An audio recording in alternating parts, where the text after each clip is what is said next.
Hello, everyone, and welcome to our webinar today featuring Dr. Claudine Campanelli. We're going to start in a few minutes. I just want to allow some other registrants to join, and then we'll go ahead and get started.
All right, so we're going to go ahead and get started. Again, I want to welcome everyone to today's webinar being presented by Dr. Claudine Campanelli.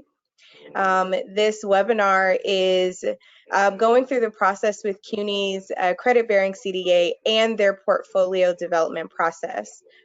So I would like to introduce our presenter today. So Dr. Claudine Campanelli is the academic director at CUNY. She's also the director of the Career Development and Higher Education. She has been a center director for 18 years. She opened and directed schools across the globe. She's been a consultant in many areas, and she's also been a lecturer and a professor. So we are so excited to have her today to present this information that will be extremely beneficial to the higher education institutes. So with that being said, I'm going to go ahead and pass it over to Dr. Claudine so she can go through all of this information with us. Thank you so much, Alicia, and thank you for the invitation today and for the Council of Professional Recognition for this invitation. I'm really excited to share what we do here at CUNY School of Professional Studies and how we support the early childhood workforce here in New York State and New York City. And so what we wanted to do is first really open up to a poll question. And so here we have our first poll question of the day, and what type of CDA program do you provide? And so are you currently with a credit-bearing CDA certificate program? Are you thinking about adding a credit-bearing CDA at your Institute of Higher Ed? Are you a non-credit-bearing CDA program or non-credit CDA program in a continuing ed department in an Institute of Higher Education? Or are you a traditional CDA program that has your coursework articulate into a local university or college? So we're going to give you just a moment to check off which one you might fit into.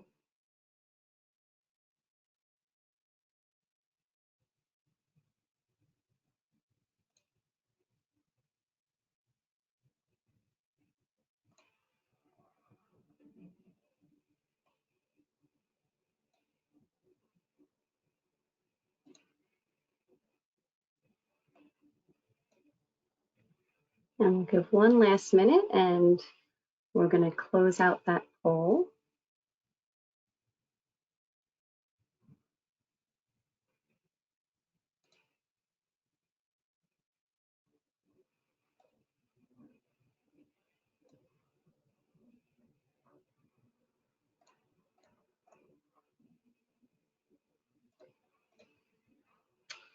And so, Alicia, I still, oh, there we go. Perfect. Thank you. And so I think we're going to be able to share our results.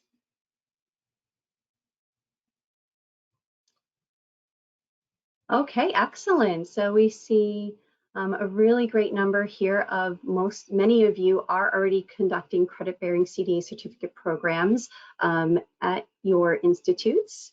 And we also see a large contingency of you have articulation agreements, which is fantastic.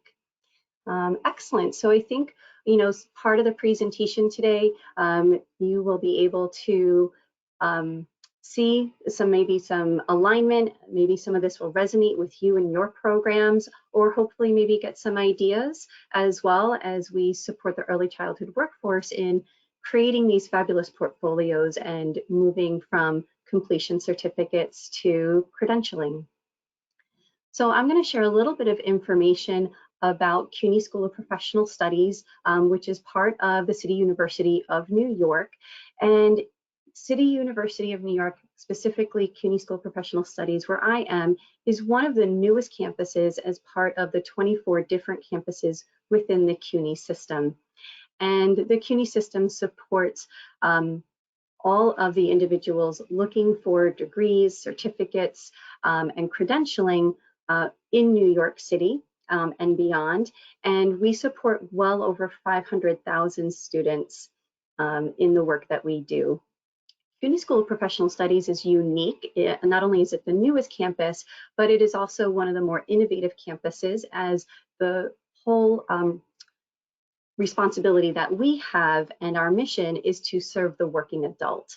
And so we are dedicated to adult learners, change of career individuals, and late life learners. And we are grounded in a tradition of access and really working predominantly with partnerships around workforce development. And lastly, we are the nation's largest urban university, and so the workforce and the students that we serve is tremendously diverse. Now, the early childhood program that I oversee at CUNY School of Professional Studies is in partnership with the New York Early Childhood Professional Development Institute. And the Institute is actually part of the larger state's systems of supporting the early childhood workforce. And so here at the Institute, we actually also oversee the quality rating improvement systems for the state, the workforce registry, our research networks, and more importantly, in regards to the work that I do, is our career development centers. And so we support the entire early childhood workforce for individuals who need assistance to identify mobility strategies as they navigate their career map and career plans as they navigate the workforce.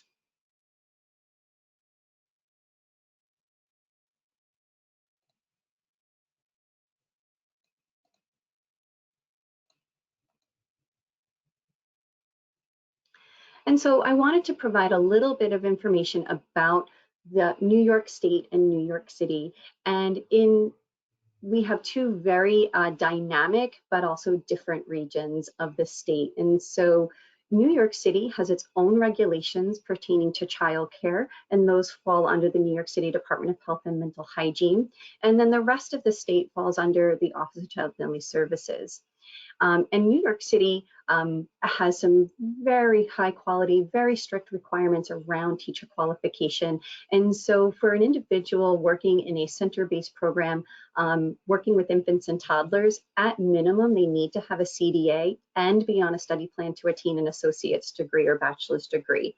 And for individuals at the preschool level, they would need to have a bachelor's degree with the New York State teacher certification, or they can be on a study plan.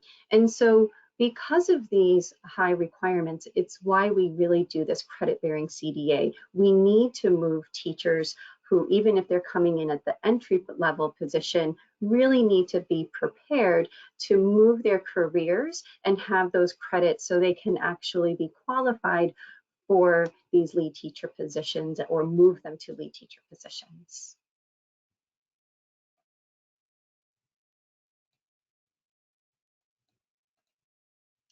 And additionally, here in New York State, there is now an expansion of our universal pre-K. Here in New York City, it's our 3K and pre-K for all expansion.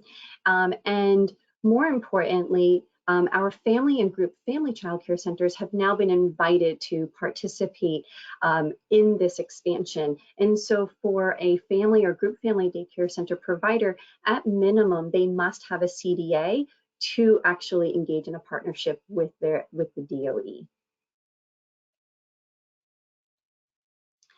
And so here we're going to be at our next poll question.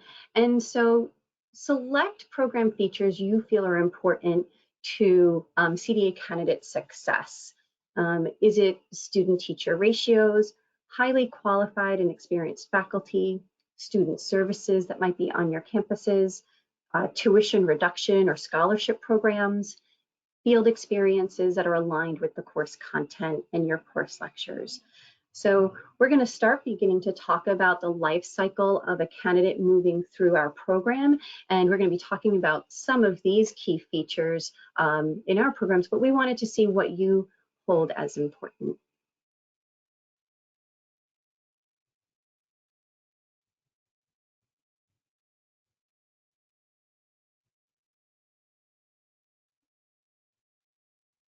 And we're seeing everyone slowly move into those answers. And you can select all that apply. So you can choose more than one.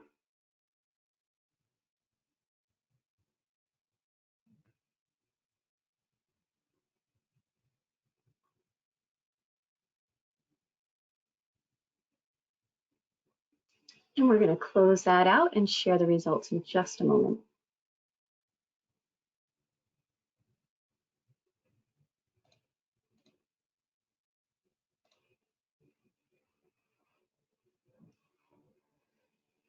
Perfect. All right. So we have some really great responses here, and I love to see that we all agree that highly qualified and experienced faculty is a real key feature and important to developing our workforce. And we can see some others, the tuition reduction. Can't agree more. We're going to talk about some initiatives here in New York State that we are using. The field experience piece, absolutely. So it looks like we're in agreement that we have some really key features, and hopefully you have these or plan on moving them into your programs. And so as we move to the work here at CUNY School of Professional Studies, when we were creating the program and as we continue to build our program, we've really outlined some key elements to our program.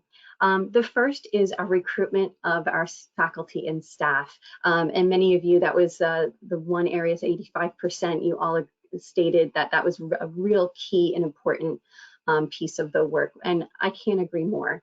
One of the other pieces that is not only their experience and their qualifications, But here at CUNY School of Professional Studies, we also want to make sure that our faculty are culturally representative of not only of the students that we're serving, but of the children that these students are serving in those communities as well. We also have small class sizes, and so we have 15 students in each of our courses. We keep really small cohorts.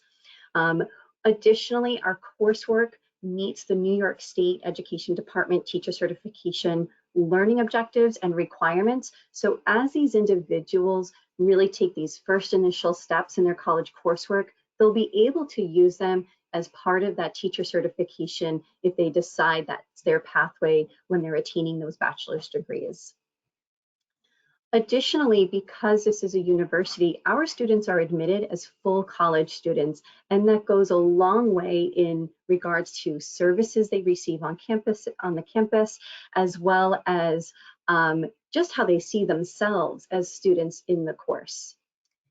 We also have a full CDA lifecycle approach, and so students have to meet all of the requirements for credentialing upon completion of our program. And so we're going to talk a little bit more in detail about that in some later slides.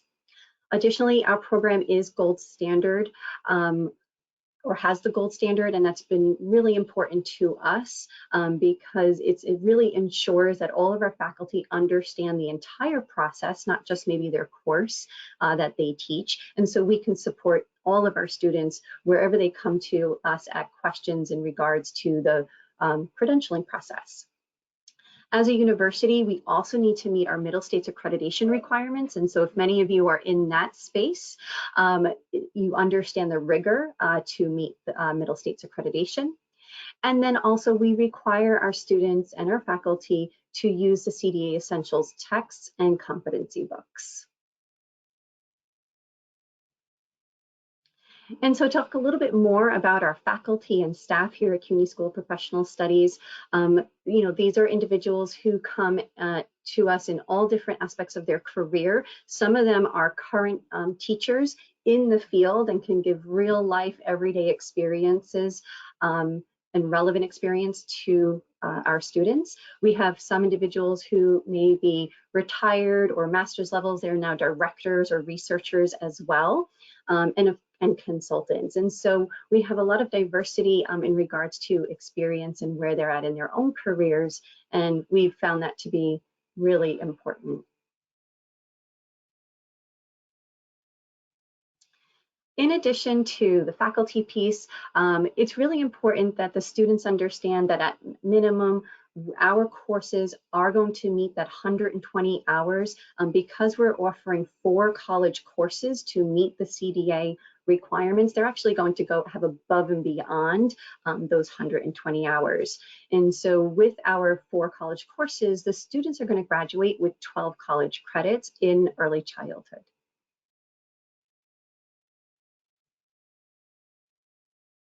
And because of these are 12 college credits, they're transcripted. So these individuals will be able to take a transcript and actually move that along to either another college, or as they begin applying for different teacher certifications here in New York State, it aligns with multiple things. So not only the Council of Professional Recognition competencies, but they also align with our New York State Department of Education learning objectives for teacher certification, as well as our state ed requirements for CTLE, which is our continuing teacher leadership education. So that is the state requirements for teachers or certified teachers for ongoing professional development.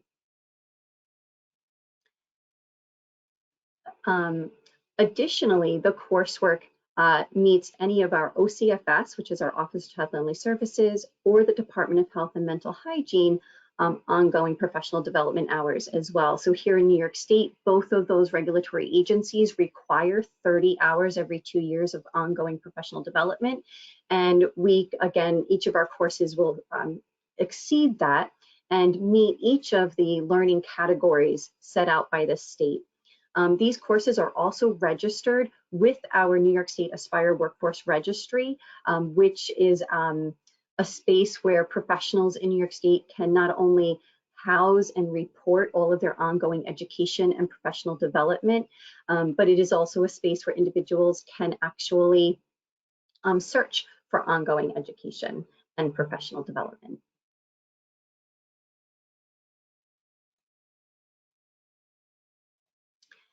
And here in New York State, we have a career ladder. It is under revision at the moment, but this is our current model. And the credit-bearing CDA and the non-credit-bearing CDA both find its way to this career ladder. And so it goes from level 1 all the way through 10. And on the right-hand side, you can see that a credit-bearing CDA will bring an individual at level 4, and a non-credit brings up an individual to level 3. And our goal is that they will continue to climb the ladder. And then we also see it as a lattice, as what's not demonstrated here is they actually also can go extend based on experiences as well. So they have something that kind of goes up and in to really demonstrate their ongoing professional development, their ongoing attainment of degrees, certificates, and credentials. And that's really important here in New York State because it is aligned with different job titles and then of course compensation.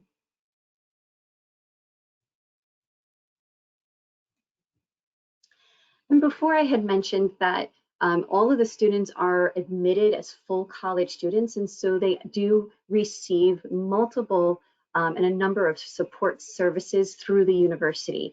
And so everything from our library services and the lending programs that we have there, and that lending program is not just the books within our program, but we also have lending programs for IT. So especially during COVID, we were able to loan out tablets and laptops and even Wi-Fi units if they were having issues with access to Wi-Fi.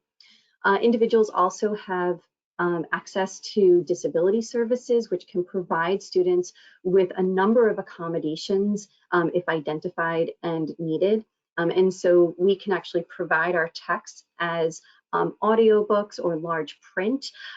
We can provide note takers and tutors. And so again, the disability services and student services is quite robust. They also will have access to their own university email, and this gives them access to the full Microsoft suite. So especially, as you all know, this is a writing intensive program, and so they'll have access to Word and be able to house all of that work in one space safely. They also have access to campus childcare. We have found that childcare for their own children while they're attaining or attending to the courses or even studying or their field work has been a barrier. And so we do have campus childcare and we see amazing rates, and I think our student rates are at like $5 a day. So it truly really supports these individuals while they're attending school. And our campus childcare centers that we put them in access to go till 9 p.m. and Saturdays and Sundays. So most of our students are evening and weekend students, and they have access to that campus childcare at that time. They also have the resources to our academic tutors, more importantly, those writing tutors. Again, we know this is a writing intensive program, and so that's really important. Many of our students, these are first generation college students. They're also, majority of our students, English is not their first language. And so we see this collaboration with our writing fellows as a really key point to the program and to our students' success. And lastly, we do have that partnership with the New York Early Childhood Professional Development Institute that has early childhood career advisors. And so they really are their cheerleaders. They move them through their programs, making sure that they have scholarships and making sure that they have access to those tutors if needed. Now, many of you are familiar with the different designations, and CUNY School of Professional Studies does offer all 4 designations at all the age levels. And so that's something that we have found has been very welcomed by our community, and including that bilingual specialization.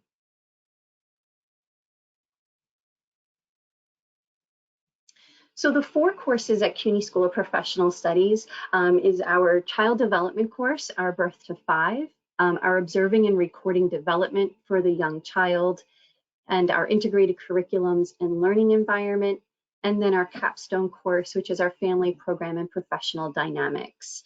And so in our next slide, you'll see how each of these courses align with each of the competencies.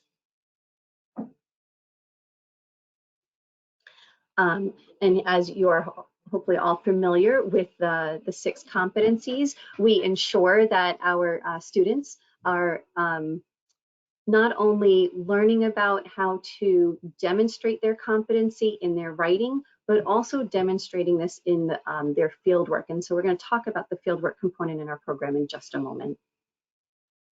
And here you can see our course alignment and each of the competencies. So you can see how some classes are overlapping and multiple competencies will fit each of the courses.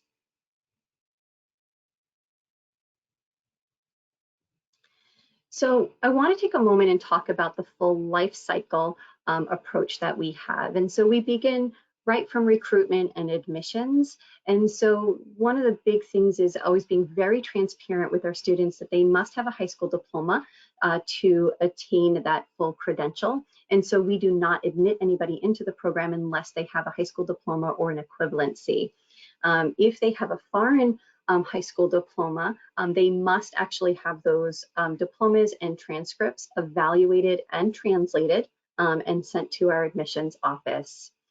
In that admissions and recruitment process, we are connecting them to the early childhood career advisors as well to begin the scholarship application processes and also to really help them identify field work if they're currently not working. And so if they are not working in the field, we will either place them in internship or help them with job placement and help them move through all of the fingerprint clearances and everything that they need for pre-employment. Once they've then started attending our coursework, of course, we're going to move them through the completion of each of those 4 courses. All of the assignments that are in the courses will actually build the portfolio. So the time they complete all the 4 courses, they have a completed portfolio. Each course has its own syllabus, like a very traditional university course. And in those syllabi, the students are provided extensive rubrics and directions to really assist them in completing the assignments for that portfolio. And so here's one of the samples. We have a number of samples of rubrics. So each of the competency statements will have a basic rubric in regards to just evidence of understanding, evidence of how they meet the standard, general mechanics. And so the student really has an idea, number one, how to approach the assignment, but also so there is, it's really graded objectively as well. Some other features that we have, again, another sample of the rubrics and directions. Again, some guiding questions for them as they move through their competencies and some metrics that we're going to be using for the grading as well. And so again, we have found that these guiding questions and these rubrics have really improved the students' writing and really has allowed us to spend quality time talking about how they're meeting the competencies as well. And again, just another sample. This is for the New York State Child Abuse and Mandated Reporter piece, so the regulations. And so because we're a university course, we go above and beyond of just putting maybe the regulation of the child abuse requirements here in our state, or even maybe a simple flyer that maybe OCFS or other regulatory bodies have about the reporting process. We ask our students to actually define the different types of abuse and report and give us signs and symptoms for each of those types of abuse. We really want to make sure that they're not only understanding how to report it, but also how to identify child abuse. So they do the mandated reporter training as part of this assignment in our state, and then they have a full written assignment as well.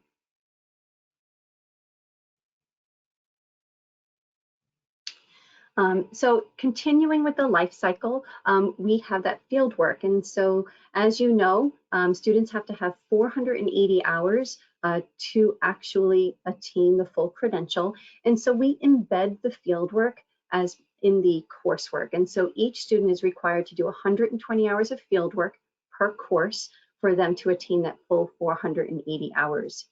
Each student is observed in the field, and so we actually have field faculty who will observe each student for 2 hours per course. Those field faculty are provided a rubric as well to really guide their observations and conversations with the students about how are they meeting the competencies while actually working with these young children. And so I believe, and the last part is our of the life cycle is our semester seminars. And so throughout this semester, the students have access to not only their faculty, but even myself and the other staff so that we can really support them throughout the entire process. So of course, we have a nice robust orientation. We do an early semester check-in. We call these cafes or Ask Me Anything events. And so they come to meetings with me and really very loose agendas so we can make sure that we're meeting their needs. We also do a mid-semester portfolio discussion and then an end of semester wrap up. That mid-semester portfolio discussion is really important. What we do is it's a 3-hour event. We ask whether they are a brand new student in our program or they're now into the 2nd or 3rd semester of the program, and they come with all of their supplies for their portfolio and any assignments they currently have completed. And what we do is we take them from start to finish, cover to cover of how to physically build that portfolio. And so no matter where that student is, the time they're done with that 3-hour session, they have physically put it together, and there are placeholders, whether it's a sticky note or a cover sheet, so they know that they have upcoming assignments that will actually go into that sheet protector or behind that certain tab. And so as they move through the program, they can come to as many of these discussion groups for their portfolio, and so they're really comfortable that they have these completed assignments and where they actually go within the portfolio.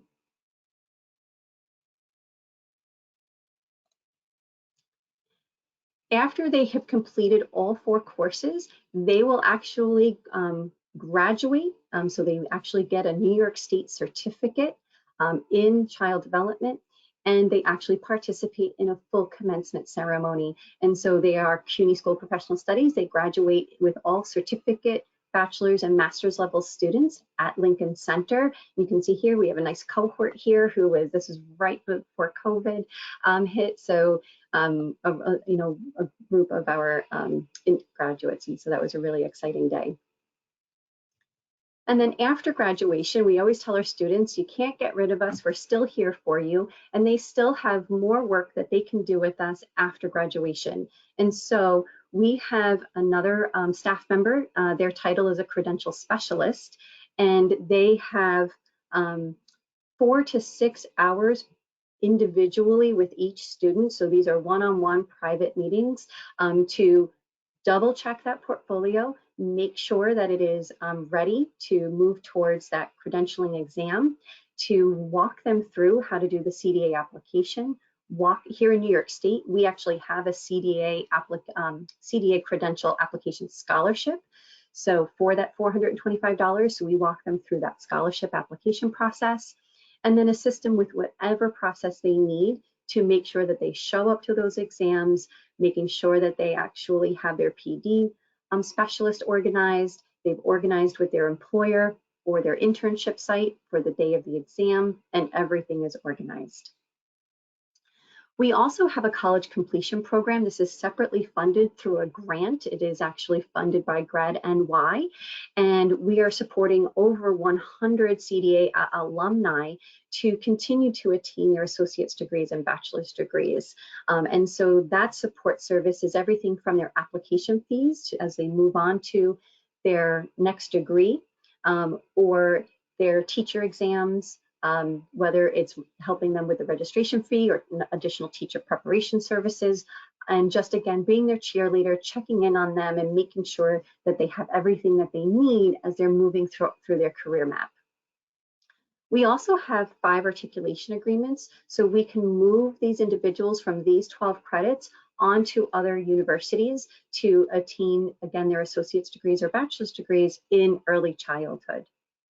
Again, we have their access to the career advisors and also our CDA renewal application supports. So all of our alumni will get reminders twice a year to remind them that, that their CDA may be coming due for renewal, and that if they need any supports to reach back out to us. And so we typically do one-on-one supports for the renewal process. So whether that's a scholarship for the application fee, again, that is to just remind them what those renewal requirements are and make sure that they are all set as they begin to submit everything to the council.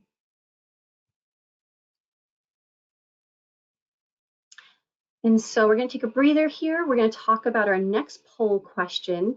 And so what portfolio development process do you currently implement?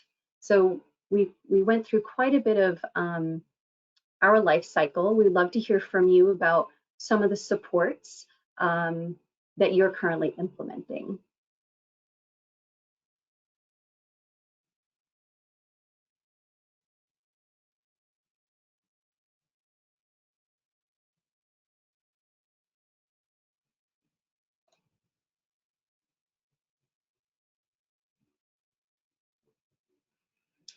And again, we're just seeing those slowly roll on in, and we'll close that in just a moment.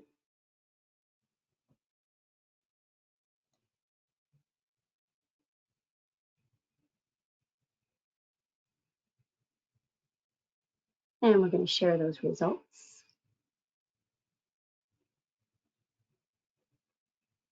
Okay, excellent. So we see most of you are have your assignments that will create those portfolios and that they're embedded in the coursework. And that's wonderful to hear. We definitely feel that that is a way to success, that individuals will traditionally move a lot easier to credentialing when that portfolio is done and within the program and not left to their own independence. So that's great to hear. Excellent. So we also know that sometimes with universities and CDA programs, it's also about the initiatives. It's about recruiting individuals to your programs. And so we have public offerings. So we offer our programmings in the evenings. We also have our Saturday cohorts as well. But we also have had the opportunity to have closed cohorts as well.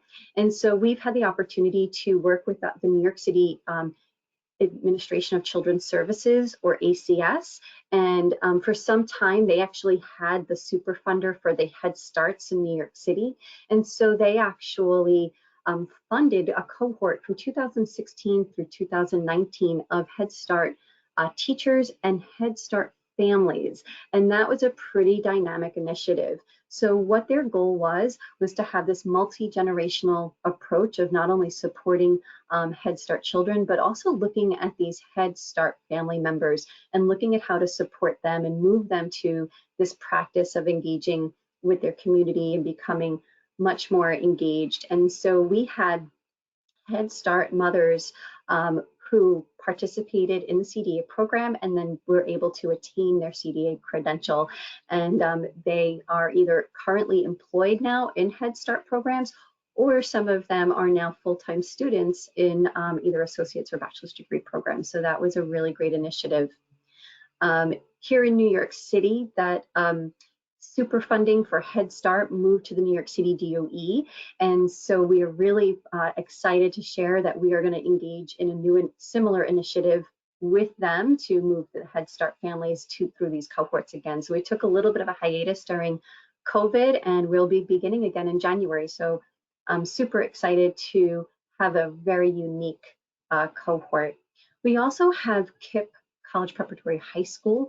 That is an initiative that we started 2 years ago, and we graduated a group of individuals just this past May, and we're just started a whole new cohort, a 2-year cohort, just this September. And so we're finding, and I'm hoping you're finding as well, that high schools are really starting to see the value of college credits while they are in high school, and really kind of using that time to advance their college opportunities while they're still in high school. So I think it's a space to continue to explore throughout the country.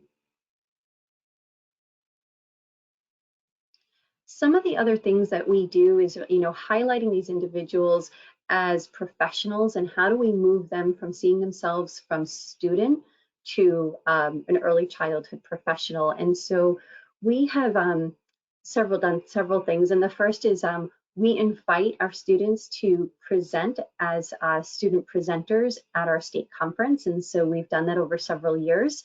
And so you can see some examples of some of their posters, and just they have all said that this really solidified that they were in the right career, they were able to network, and they truly felt professional and not just a student or a mother in some of these individuals' cases. And they really felt that aspect of the program was quite meaningful.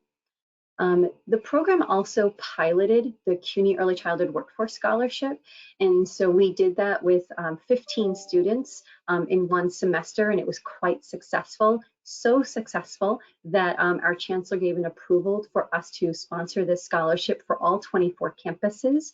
And again, that was for 1 year in 2020, and it was so successful that the New York State was able to recognize the success and moved funding into now what's called the Enhanced New York State B5 CUNY SUNY Early Childhood Workforce Scholarship. And we are now supporting over 800 individuals through scholarships for credit-bearing certificates, credentials, and degrees, including the credit-bearing CDAs, which is, of course, important to me.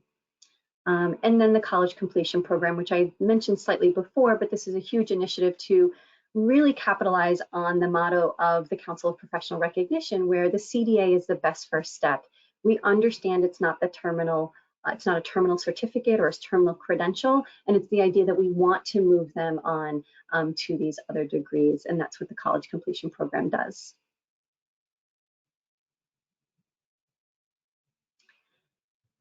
So we also wanted to take a moment to really recognize, how do we support the students within the coursework? What books are you using? And what we've used here at CUNY School of Professional Studies. And so we're using the Essentials textbook. We use the competency books. Here in New York State, we also use our early learning guidelines and the core body of knowledge as well. And these are used in all 4 of our courses. And of course, all the supplies that they need for their portfolios. We also have some supplemental textbooks as well. And so an example of some of the textbooks that we use is on our next slide. And again, we have found a lot of the other institutes of higher ed who are running credit-bearing CDA programs also have supplemental text as well. And so here are some of the ones that we're using in our program. So we do have another poll question, and it is around the, what are you using to support your course discussions? And so do you use or plan to use the CDA Essentials textbook and competency book in your program? So is that yes or no, or are you currently considering it?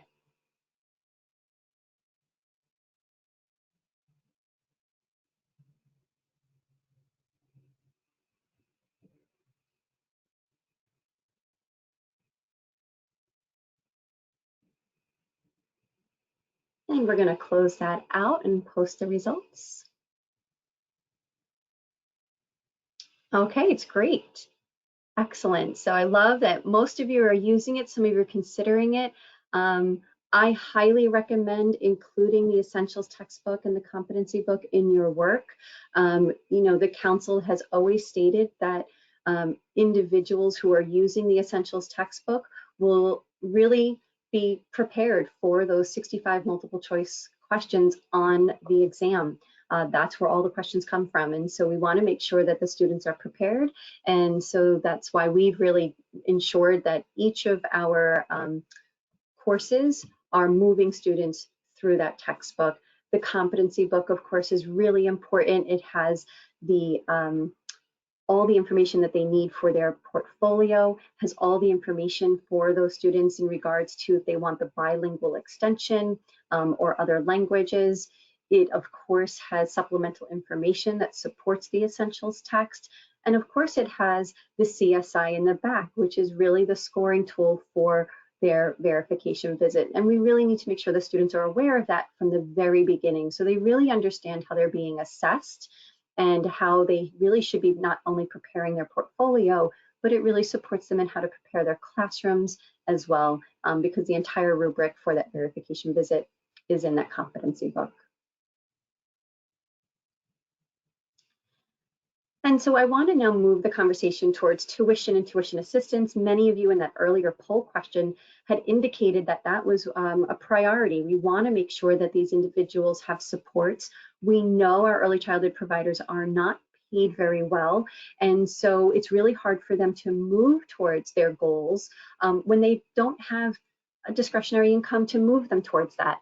And so there are several initiatives here in New York State to do that. So I'm going to talk about some of these now, and I'm hoping that some of you have either similar initiatives or that we, maybe we can discuss, how to work with your either campus or some of your state systems to embed some similar programs.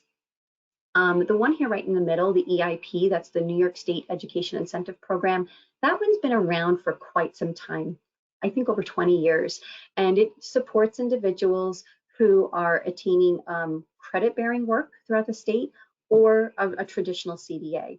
The price point is slightly different, so for, I believe for an individual who is attaining a traditional CDA, so non-credit-bearing, they max out, I think, at slightly under $1,000. If it's credit-bearing work, all credit-bearing work in New York State is funded at a maximum of $2,000. The program is needs-based. They do need to be working in a licensed center, family or group family center, but it is a great initiative to support individuals towards getting these coursework and their credentials. We also have the New York State B5, that's the one I was mentioning that our students piloted and then was able to launch through New York State, and that we now have 800 scholarship candidates here in New York State. And that one is really interesting. It was really grounded in the development of understanding some gaps around scholarships in our state. So the EIP, when it was first created, was only for staff that worked full-time. And here in New York State, we have the Excelsior Scholarship, which supports full-time students. And so we didn't have anything for part-time workers or part-time students. And so that was really how we envisioned this enhanced scholarship. And so with this enhanced scholarship, it's now available to anybody who is working part-time and attending school part-time. And what they do is they can exhaust as much as they need or can from EIP, which could be up to a maximum of $2,000, and then they can attain an additional $2,000 from that B5 scholarship. And what that allows that person is a potential of $4,000 in a calendar year to go to that coursework, and that's really wonderful. Our program is 4 college courses, and to attain that, it's slightly under $4,000. So if they're using both of those scholarships, they can actually attain that at no cost, other than maybe their books and some small university fees. And so that's really exciting that we now have that. It was launched in 2021. We have approval for 2022, and we're looking forward to that to continue for many more years. Additionally, in New York State or in New York City, we have the New York Early Childhood Professional Development Institute Scholarship. That's funded by the WDI or some workforce development initiatives here in New York City. And that is something that we can then put towards individuals who are attaining different degrees in early childhood throughout the different CUNY campuses. We have some flexibility, so individuals who may not qualify for EIP or B5. Maybe they're not working enough hours or in the perfect setting. Maybe it's not licensed, and so they might be able to access the Institute scholarship. CUNY School of Professional Studies also has a scholarship. They have an endowment through the Patty Lieberman Scholarship, and that is for individuals, only for individuals in our early childhood program, in our CDA program. And so again, they have an opportunity. Now that's a competitive award. There's only one award each year. But again, it's an opportunity that we've been able to fund for our individuals. So those are just some of the tuition opportunities that we can offer here in New York City and New York State.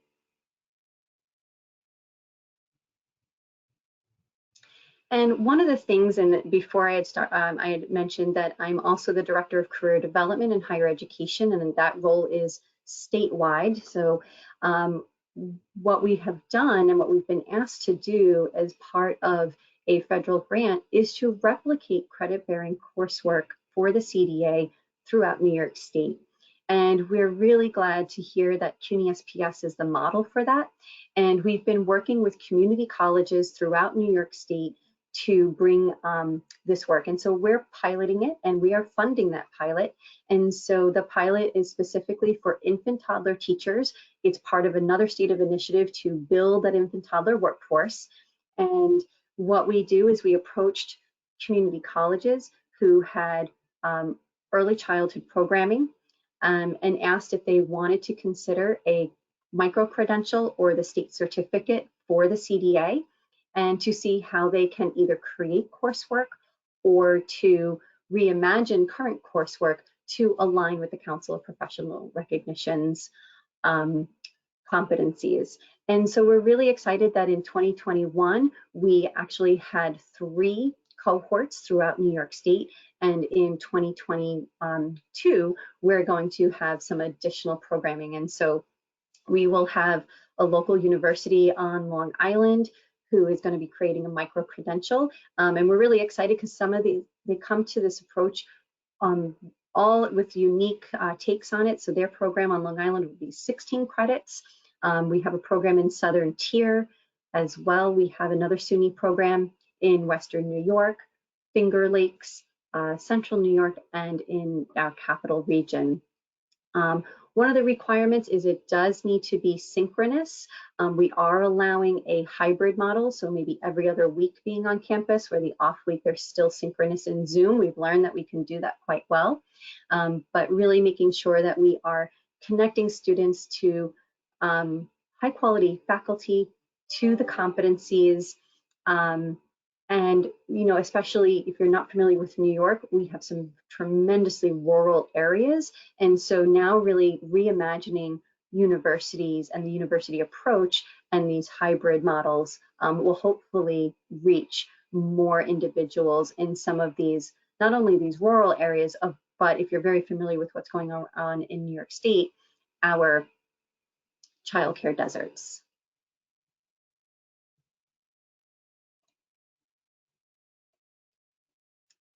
And so we just want to, at this time, open it up to questions or comments. So please feel free to either take yourself off of mute. I know that sometimes that might be a little difficult, so you're more than welcome to also share your questions in the chat feature. Thank you, Claudine. This was a wonderful presentation. Am I getting feedback? Do you hear feedback noise? Because I'm hearing feedback. Oh, it's fine. Nope. Okay, so I'll just keep talking.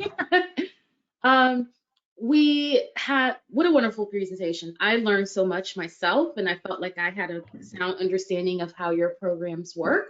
But this was really eye-opening. Like some of the wraparound supports that you offer, the $5 a day childcare blew my mind. Oh my gosh, you guys are like stepping up the game and setting a model, I feel like, to an approach of serving our community, which is mostly adult learners who have been in the field for a while, but looking to engage in professional development and personal growth. And you guys have really found a sweet spot on how to do that. I will, kind of help close this out. Alicia had she's a mom and had to tend to her kiddos for just a second. The one question we got was from Ms. Garcia, who asked if there were any, like I think she wants to know, like, what are the benefits of having a credit-bearing option and approach in your program? That's a great question. It's one of the things that we actually at our information sessions and when we're meeting with individuals recruiting one-on-one, that we really have to go through, comparing what is best for these individuals. And I have a unique role here in New York State as I'm supporting the early childhood workforce and all of our professional opportunities, not just the one I lead over at CUNY School of Professional Studies. So I have to be neutral in the that approach. I can't just sell the program here at CUNY SPS. And so we really look at and talk to the students about what is going to fit your lifestyle in the moment. There's many individuals come to these conversations with family obligations, work obligations. And so the conversation is quite dynamic, because sometimes a credit-bearing program, it tends to be a little bit more intense than a traditional program. It's definitely more time. Most of these programs are going to be minimum of 12 college credits. So there's going to be definitely more time dedicated to that work. And so we have these realistic conversations. But one of the things that we do stress is saying you are simultaneously getting college credit and the CDA. And so if at any point in your career, whether it's 1 year down the road or 5 years down the road, when you need or decide that you want to take the next step in your career, you have those credits. Credits don't expire. You will always have a transcript of 12 college credit that you can move on. And where a non-credit bearing CDA, it does expire if that person doesn't move that through renewal process. That can create some gaps. So that's a conversation. Additionally, a non-credit bearing CDA, they can't move with a transcript. It's not on a transcript. They can't take that. So they would have to potentially sit in very similar coursework to get college credit. And so what we're telling them is that, we're giving them college credit while they're simultaneously doing this coursework. And that's a big selling point, that they understand that they don't have to redo it when the time comes and when they're ready to embark on that associate's or bachelor's degree. Thank you. That was a really detailed, thorough response, Claudine. And I hope that people can put that and localize it for their, own programs and strategies to, implement moving forward. We have another one. A compliment, incredible efforts going on in New York. I underscore that for sure. Also, the question is, do you have any advice for non-credit bearing CDA programs? And could you share a bit more about your non-credit CDA opportunities in New York? Absolutely. One I have to say is that we know and we understand that not all CDA programs are created equally. And it is my role in New York State to really uplift all of our CDA opportunities and really make sure that they all understand the importance of a very holistic and well-rounded approach. We don't want individuals to spend time and money on a completion certificate and never get that credential. And so we do provide that information to different professional development organizations and whatnot. But one of the things that we do stress, and when we're working with those individuals, is we encourage them, and we actually in our office will help begin those conversations of collaboration in regards to articulation agreements. So working with a local university and saying, we have a high quality CDA program, this is the qualifications of our faculty, here is our syllabi, this is the coursework, this is how it's aligned to the competencies, and we would like to engage in a conversation with you of how maybe this can move into an articulation agreement. And we have seen that occurring now here in New York State. We're typically seeing about 6 to 9 credits being accepted into these programs. I would say that's the average. And I think, again, we want to recognize your students' efforts and the energy that they're putting and what they're learning. in this work. So I would highly recommend that if you haven't engaged in a local university, to do that and begin talking about articulation agreements. And that will, I think, do wonders for your program from a recruitment standpoint. Thanks. I missed one question, and it's related back to credit bearing, but specifically the price point for that. I think you mentioned it in your discussion, and if you remember, please share it with us. And if you don't, please direct them to a resource that they can find out that information. Sure, and I just want to clarify, is it a question about like what our tuition rates are? It says specifically, would you please repeat the price point for credit bearing, I guess, courses? Sure. So not only my university, but the programs that we're engaging here, they come in as traditional college student, undergrad students. So they will come in as each course with credit. So it is a specific dollar amount per credit. So for example, here at CUNY School of Professional Studies, each college credit is $305. Each course comes out to be $915 per course. So for our 4 college courses, we come in slightly under $4,000, but that price is going to be slightly different for each of those campuses that I had starred on the map, because each of their campus rates might be slightly different, and some of them are coming in at different credit amounts. So at minimum, to begin this initiative, they have to come in at minimum of 12 credits, but some are doing 13, some of them are doing 16. So I can't kind of tell you their total price point of what they're doing, but at CUNY SPS, I can say we are at $305 per credit, and we're a 12 credit program.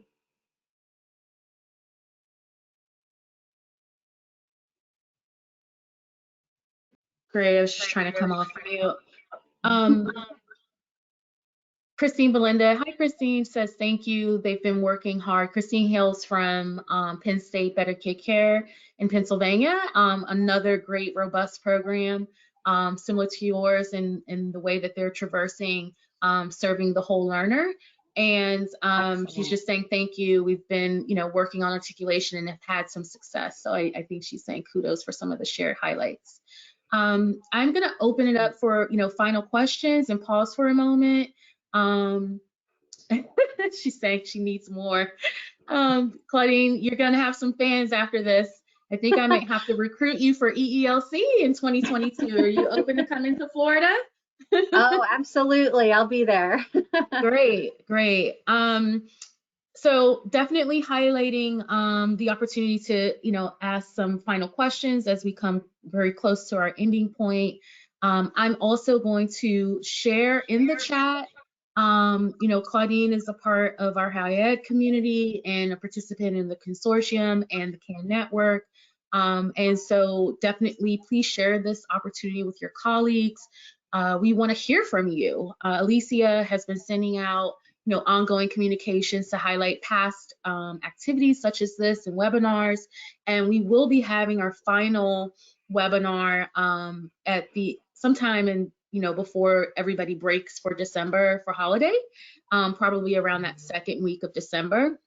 So please look forward to receiving information about that. We're looking to kind of celebrate and share wins and successes on your accomplishments and dedication to the profession.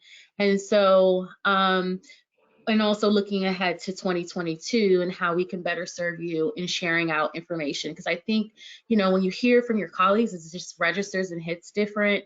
I think we're all subject matter experts in our own right, but when you're traversing and doing kind of similar work, it definitely helps to build, these strong connections and be able to receive, valuable, impactful information that Claudine has shared with us today. So again, any other questions, please either plug them in the chat or you can request to come off mute, and I'll pause after saying all of that. Thank you. And I believe our next 2 slides is just some contact information as well, so we can share some additional contacts. Great.